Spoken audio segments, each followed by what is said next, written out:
వెళ్ళిపోతాను అంటాను, ఆయన మోసుకుని వెళ్తాను అంటాను. కనుక ఇక్కడ ఆమె మాట్లాడిన మాట ఏంటంటే జ్ఞానయుక్తమైన మాట. అలాగే రాహాబ్ అనే వేశ్య కూడా ఏం చెప్పిందంటే చూడండి ఏమంది, అమ్మా నీ దగ్గరికి వేగుల వారైన వారు వచ్చారంట కదా అని అడిగారు. అయ్యా వచ్చిన మాట వాస్తవమే, వచ్చిన మాట వాస్తవమే, కానీ చీకటి పడుతూ ఉండగా, ఇంకా చీకటి పడుతూ ఉండగా చూడండి గవిని వేయు వేళ అంటే ఆ గవిని వేసే వేళలో వాడు ఇక్కడి నుంచి వెళ్ళిపోయారు. అయ్యా వాడు ఇక్కడి నుంచి వెళ్ళిపోయారండి. నా దగ్గరికి వచ్చిన మాట వాస్తవమే. ఎంత జ్ఞానయుక్తంగా తను నోరు తెరిచింది, ఎంత జ్ఞానయుక్తంగా తను నోరు తెరిచింది.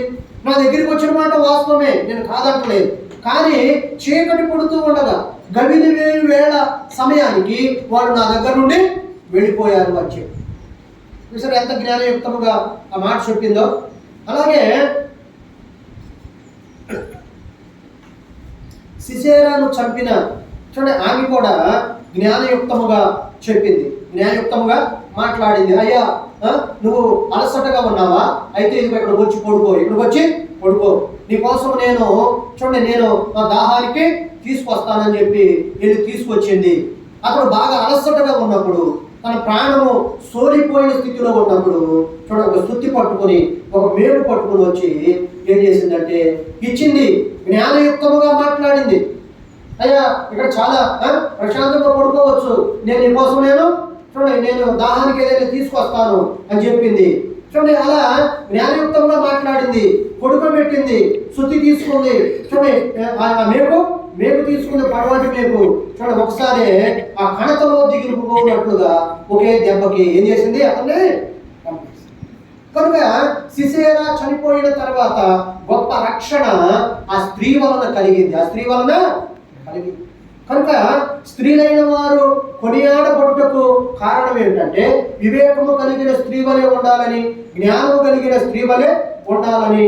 చూడండి అబిగైలుకు ఏం పెట్టారంటే పేరు సుబుద్ధి కలిగిన భార్య, సుబుద్ధి కలిగిన భార్య.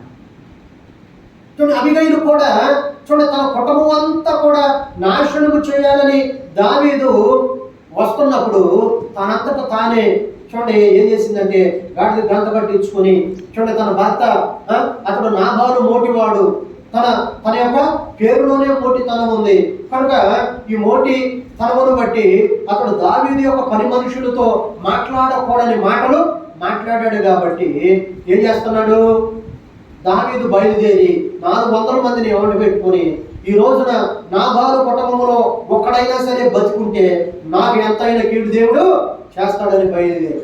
ఆ విధముగా బయలుదేరిన వ్యక్తిని చూడండి మార్గ మధ్యలోనికి వెళ్ళి జ్ఞానయుక్తముగా మాట్లాడింది. జ్ఞానయుక్తంగా మాట ఏమన్నదంటే అయ్యా నీ పనివారికి వచ్చినప్పుడు నేను లేని మాట వాస్తవము, నేను లేని మాట వాస్తవము, ఇది నాకు తెలిసినది కాదు, ఇది నాకు తెలిసినది కాదు. ఒకవేళ నీ పనివారు మా దగ్గరికి వచ్చినట్లుగా తెలిస్తే నేను వారిని ఒట్టి చేతులతో పంపించేదాన్ని కాదని చెప్పి జ్ఞానయుక్తముగా మాట్లాడింది, జ్ఞానయుక్తంగా మాట్లాడింది. చూసారా చూడండి అబిగైలు మాట్లాడిన